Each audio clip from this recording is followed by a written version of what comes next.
Bonsoir chers téléspectateurs, bonsoir chers internautes. Donc aujourd'hui nous avons l'honneur et l'immense plaisir de vous informer sur cet acte noble que l'équipe de Maroé TV est venue faire sur le terrain. Donc aujourd'hui on est sorti pour rencontrer avec Gueladje Baldé. Gueladje Baldé, il est de Sinthiang Gueladje. Sinthiang Gueladje se trouve dans la commune de Diaoubé Kabénou. Donc Gueladje, il est diplômé à l'Institut supérieur d'enseignement professionnel de Bignona, technicien en gestion d'exploitation agroforestière, donc en BTS. Donc comme vous le savez, il a amené des produits en agriculture. Donc aujourd'hui on va suivre Gueladje pour nous expliquer ces produits-là, quelle est l'importance de ces produits-là, quel est l'intérêt de ces produits-là pour les utiliser dans nos champs et dans nos différentes localités là où on cultive. Donc on va bientôt vous montrer comment ça se passe avec Gueladje. C'est bien, oui. J'étais à Sorens dans une ferme qui se trouve à Kolda. Donc je suis responsable de tout ce qui est herbe fourragère. Donc de ce fait, j'ai beaucoup appris dans cette ferme-là et je travaille sur différents aspects sur les herbes et herbes fourragères. Donc quand on parle herbe, il y a différents types d'herbes et ces herbes on les utilise pour l'alimentation du bétail. Donc comme à Sorens, on fait de l'élevage, la priorité c'est l'élevage, donc je travaille dessus et voilà ce que j'ai appris. Donc les herbes, il y a à Sorens, il y a le panicum maximum qui est là-bas, il y a le bracaria qui est là-bas aussi, et il y a le maralfalfa. Et le maralfalfa, je n'ai pas pu amener les autres herbes fourragères, mais j'ai amené quand même le maralfalfa qui est là. C'est une herbe fourragère très riche en vitamines et d'énergie. Donc on le donne au bétail, les moutons, les vaches, au niveau de l'embousse. Et voici aussi des arbustes fourragères. Ça c'est le Glycida sepium, c'est des noms scientifiques. Donc ça aussi, voilà, c'est des légumineuses. Et qui par légumineuses, la particularité des légumineuses, c'est des arbres fixateurs d'azote qui permettent de fertiliser le sol. Et aussi les feuilles sont utilisées pour le bétail. Donc de ce fait, voilà, c'est très utile, surtout quand vous parlez de l'agroécologie. L'agroécologie, si vous parlez d'agroécologie, il y a d'abord les arbres qui sont là d'abord, les légumineuses, qui permettent de faire ce qu'on appelle les cultures en couloir. À Sorens, il y a une technique culture en couloir, c'est-à-dire de faire des couloirs. Mais les couloirs seront constitués des arbres et arbustes fourragères qui permettent de fixer le sol. Encore à l'intérieur des couloirs, on fait du maraîchage. Ce maraîchage-là, ces cultures-là n'auraient pas besoin de l'engrais ou bien de l'urée. On plante ces arbres-là parce que l'engrais, comme vous savez, il y a de l'azote, phosphore, de potassium. Donc ces arbres-là représentent ces choses-là. Et aussi que j'ai l'habitude de dire aussi les gens, ils ne savent pas un peu l'utilité de l'urée et quelles sont les mauvaises, parce qu'il y a des avantages et des inconvénients. L'urée, quand vous l'utilisez chaque année l'urée, votre terre, tout sol devient dépendant. Chaque année, il faut que vous augmentez des kilogrammes pour obtenir une bonne qualité ou un bon rendement. Donc pour cela, Sorens minimise les intrants chimiques. Les intrants chimiques, on utilise tout ce qui est bio. Donc pour ce faire, donc, on a utilisé les cultures en couloir pour faire du maraîchage à l'intérieur des couloirs. De ce fait, j'ai amené ici, je suis de retour dans mon village pour une semaine. Donc j'ai amené quelques arbres et herbes fourragères pour les mettre dans mon sang qui est là déjà. La recette qui est là, ça c'est pour moi.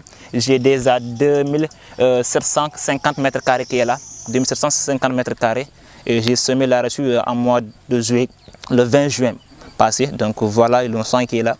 Voilà, donc Gueladje, est-ce que vous pouvez nous expliquer comment on les utilise, comment on les sème dans les arachides? On va venir juste pour les mettre ou bien il y a des techniques qu'on peut suivre? Oui, parce que d'abord le maralfalfa, le maralfalfa c'est comme une sorte du sorgho. Donc la plante vous la trouvez comme ça, et vous coupez la tige complète, et vous mettez par morceaux. C'est ça qu'on appelle en agriculture, en agronome, on appelle faire boutirage, des boutires. Donc vous faites des boutires, et ces boutires-là, c'est-à-dire c'est une sorte de multiplication végétale qui est là.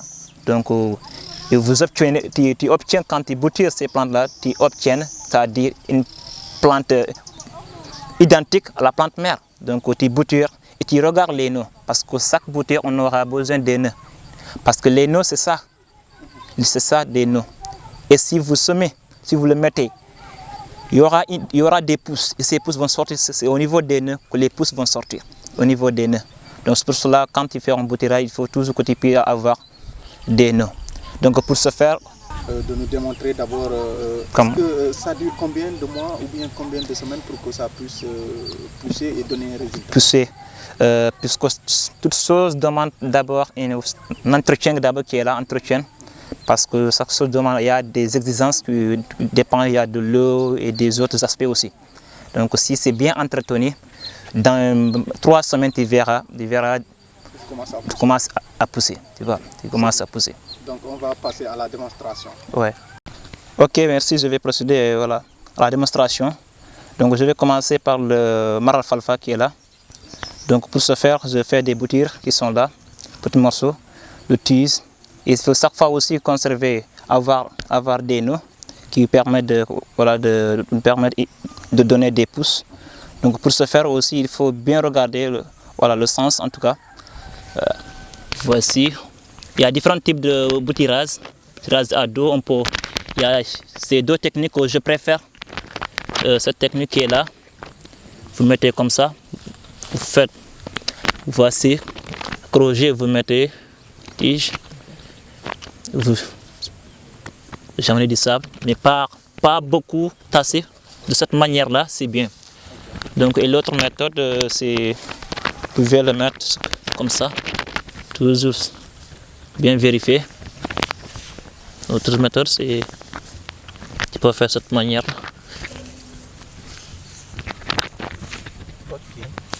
Voici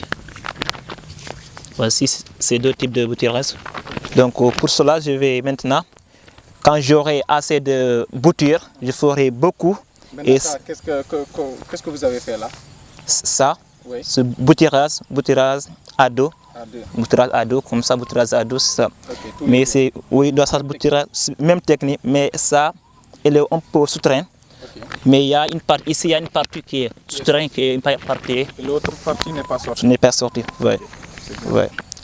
Donc voilà, M. Gueladio, après avoir vraiment montré ces produits que vous avez amenés ici dans notre localité, et vous avez aussi démontré, tout le monde a vu ça. Donc Gueladio, quels sont vos derniers mots que vous pouvez lancer à la population, surtout concernant la concentration sur l'agriculture? Ok, en fait, c'est juste, je remercie d'abord tout le monde. C'est une fierté pour moi d'être là et que je rêve toujours de donner tout ce que je peux pour la réussite surtout dans l'agriculture. Donc pour ce faire, je suis là aujourd'hui pour démontrer certaines techniques et montrer ce qui va nous aider surtout dans le domaine de l'agriculture. Donc moi, c'est une fierté, je veux juste aider la commune, aider le Sénégal aussi. Donc comme nos mamans qui sont là dans des jardins, qui aiment travailler, j'aimerais aussi intégrer certaines techniques qui permettent de booster leur production et qu'ils puissent voir surtout l'intérêt de vivre avec l'agriculture. Parce que ici d'abord l'esprit africain que j'ai tout le temps, que j'ai l'habitude de dire, l'esprit des Africains, qu'on pense chaque fois qu'un agriculteur c'est quelqu'un qui est pauvre. Donc cet esprit-là qu'on doit éliminer pour dire aux gens que c'est possible de réussir avec l'agriculture, que c'est possible. Donc et juste envie de donner beaucoup de choses. Ici c'est petit, mais Inch'Allah j'ai d'autres aussi ambitions, j'ai d'autres aussi programmes que je veux aussi amener ici pour montrer nos mamans, surtout pour diminuer surtout leurs dépenses au niveau des jardins, utiliser certaines techniques qui bio, de ne pas utiliser des engrais chimiques, surtout ça.